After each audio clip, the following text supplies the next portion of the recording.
All right, Ryan Grim, you know, there's the old saying, right? All politics is local. What has been increasingly happening in American politics is the reverse, is that all politics are national. Right. Every issue gets nationalized, and it increasingly becomes more and more difficult for the party that is, climbing uphill, whether it's the Republicans in New York or the Democrats in Kentucky, to overcome that.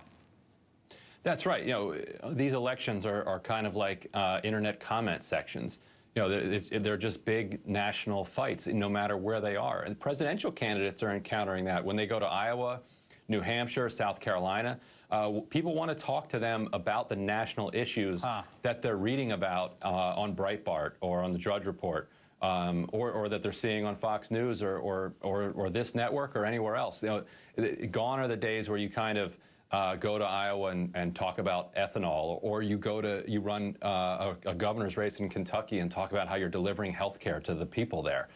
Instead, it's about how close you are to this evil president who has a year left in his term, and if you can tie this Democrat to the broader National Democratic Party, then you can do what you did in Kentucky today. And let's be clear, I was seeing on Twitter, I was tweaked by a staffer for a Republican senator for saying, GOP in disarray as the lower third in the first part of this, as we're reporting now on this. I mean, the Republican Party at the statewide level, at the local level, state legislatures, has been remarkably effective during the Obama era of nationalizing election after election in what are red states to carry through, and it worked here.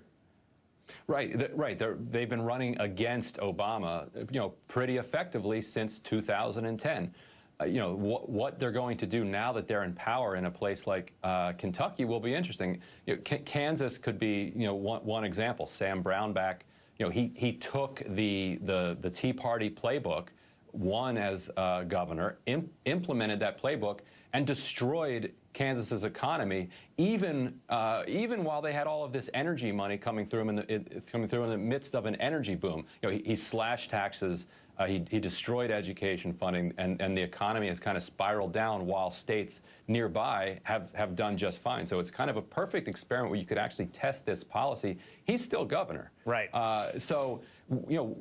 Apparently, tanking the state doesn't necessarily cost you your job. He was reelected. His approval rating is now close to single digits, but that's among the voters who recently reelected him. So whether Matt Bevin can wipe out health care for a couple 100,000 people remains to be seen, but it's not even certain that he'd pay the kind of political cost that we would have expected in the past would come from that. Well, that's the big question.